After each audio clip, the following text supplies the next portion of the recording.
Hello, my name is Sharon Pruitt, and in this analysis, I examine the relationship between socioeconomic status and advanced academic performance. My research question is there a significant relationship between the percentage of students receiving free or reduced lunch and the percentage of students scoring at the exceeding level in math? This question explores whether poverty concentration is associated with high-level math achievement across districts. Before conducting the Pearson correlation test, I established the following hypotheses. My null hypothesis states there is no statistically significant relationship between the percentage of students receiving free and reduced lunch and the percentage of students scoring at the exceeding level in math. My alternative hypothesis states that there is a statistically significant relationship between the percentage of students receiving free and reduced lunch and the percentage of students scoring at the exceeding level in math. Because this is a correlational analysis, the alternative hypothesis does not initially specify direction, only that a relationship exists. Before conducting the Pearson product moment correlation, I evaluated whether the assumptions required for this parametric test were met. The key assumptions include normality, linearity, and homoscedasticity. First, I assess normality for both variables, free and reduced lunch percentage and math exceed percentage. In order to do this, I went to analyze descriptive statistics, frequencies. I moved my free and reduced lunch variable into the variables box. I also moved math exceed variable into the variables box. I clicked on charts, clicked histograms, and checked show normal curve on histograms. I continued, but because I wanted the mean, I clicked statistics, made sure I checked mean, standard deviation, and variance, and clicked continue. Then OK. Pearson correlation assumes both variables are approximately normally distributed, particularly in large samples. Looking at the histogram for math exceed, the distribution appears approximately bell-shaped, with most districts clustered around the mean of approximately 14.65%. The bars tapers off gradually on both sides, and the overlaid normal curve aligns reasonably well with the data. Next, examining the histogram for free and reduced lunch, the distribution also appears reasonably symmetric, centered around a mean of approximately 65.6%. While there is slight clustering toward higher percentages, the overall pattern follows a roughly normal distribution.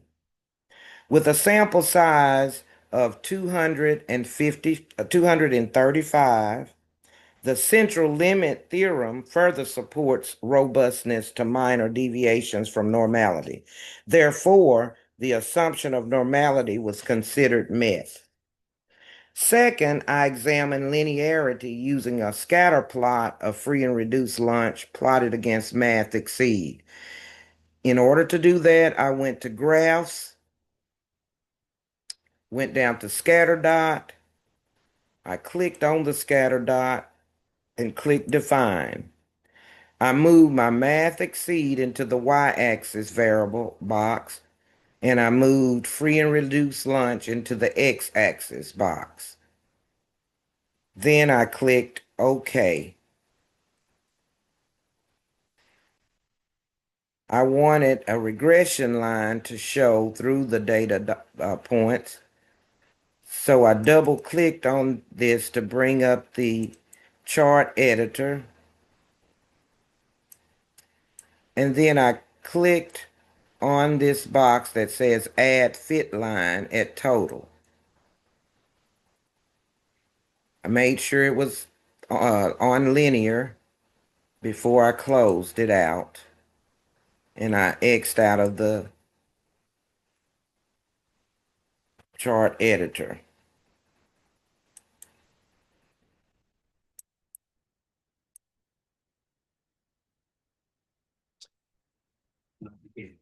Now, in the Pearson correlation measures linear relationships. Therefore, the relationship between variables must follow a straight line pattern rather than a curve. In the scatter plot, the data points form a clear downward sloping pattern.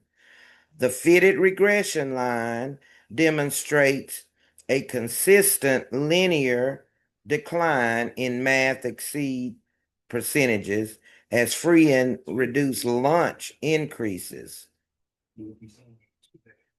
There's no evidence of curvature or a nonlinear pattern.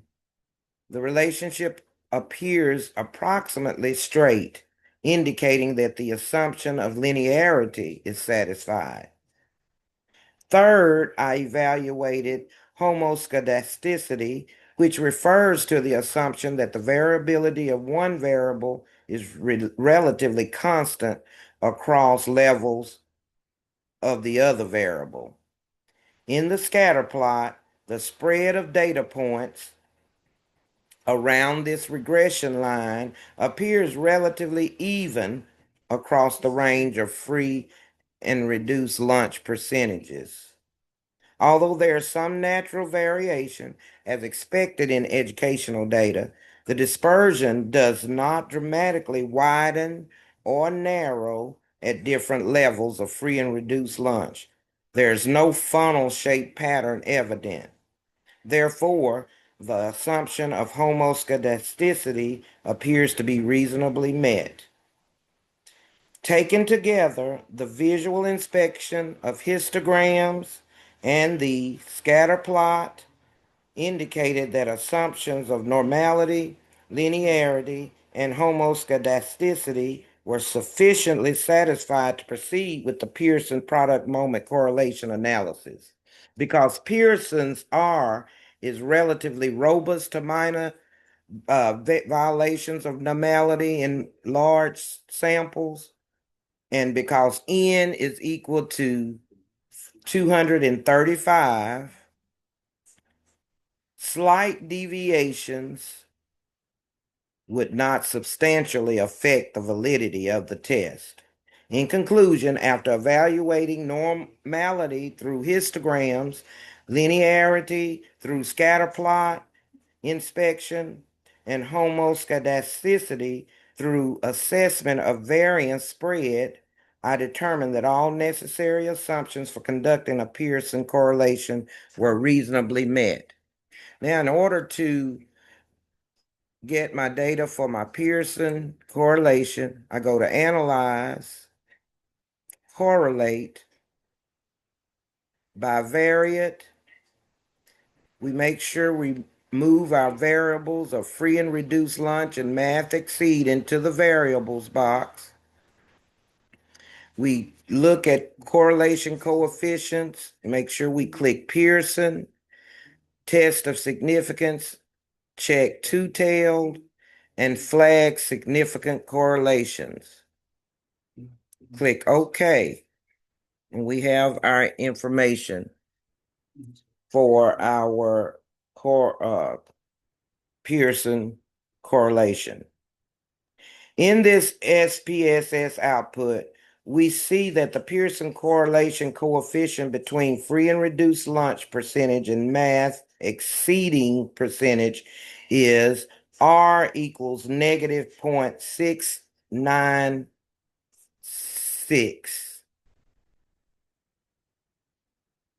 This significance value the significance value or p-value is less than 0.001. The sample size N is equal to 235 districts. Because the p-value is less than 0.001, which is well below the alpha level of 0.05, I reject the null hypothesis. This means there is a statistically significant relationship between free and reduced lunch percentage and the percentage of students scoring at the exceeding level in math. The likelihood that this relationship occurred by random chance is less than 1/10 of 1%. But statistical significance alone does not tell us whether the relationship is meaningful.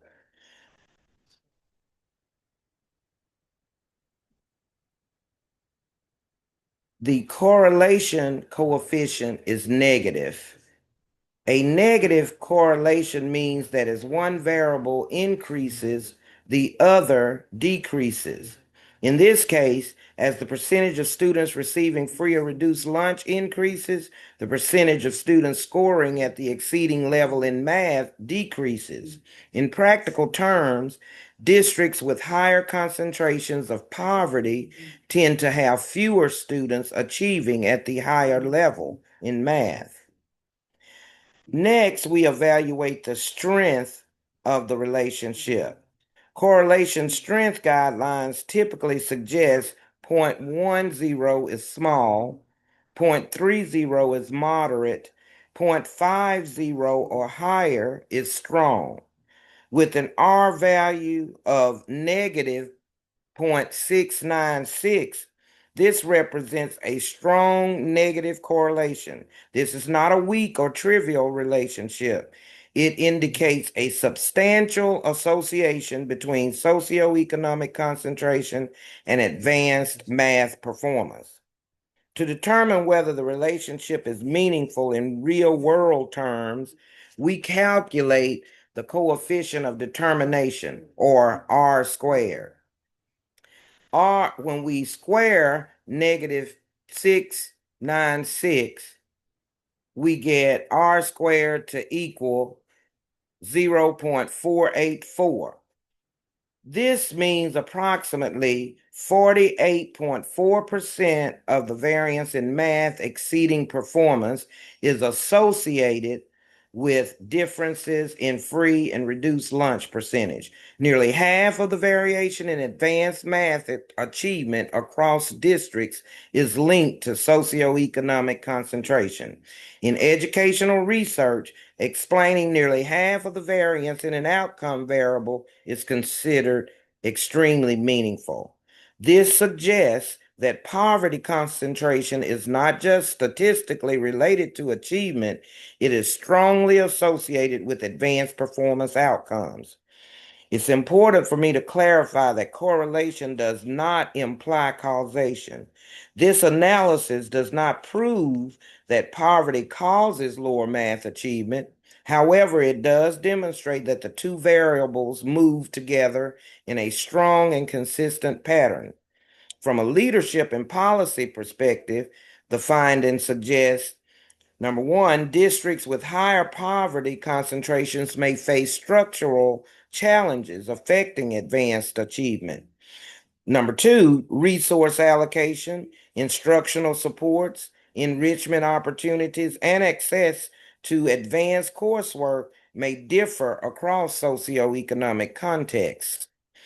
Number three, equity-based interventions could potentially impact excellence gaps. Because the outcome variable is exceeding performance, not basic proficiency, this relationship highlights disparities in high-level academic excellence, not just minimum competency. This has significant implications for educational equity and leadership decision-making. To fully answer the research question, is there a significant relationship between free and reduced lunch percentage and math exceeding performance? Yes, there is a statistically significant, strong, and meaningful negative relationship. The relationship is strong in magnitude. It explains nearly half of the variance in advanced math performance, and it suggests real-world implications related to equity and access. Therefore, I reject the null hypothesis and accept the alternative hypothesis. This finding indicates that socioeconomic concentration is deeply intertwined with advanced academic outcomes. When poverty levels increase across districts, excellence rates decline in a predictable and substantial way. This suggests systemic influences rather than random variation. For educational leaders, this means strategic planning, funding decisions, instructional coaching, intervention design, and enrichment programming must intentionally address socioeconomic disparities if advanced achievement gaps are to be reduced. In conclusion, the Pearson correlation analysis revealed a strong, statistically significant negative relationship between free and reduced lunch percentage and math exceeding performance.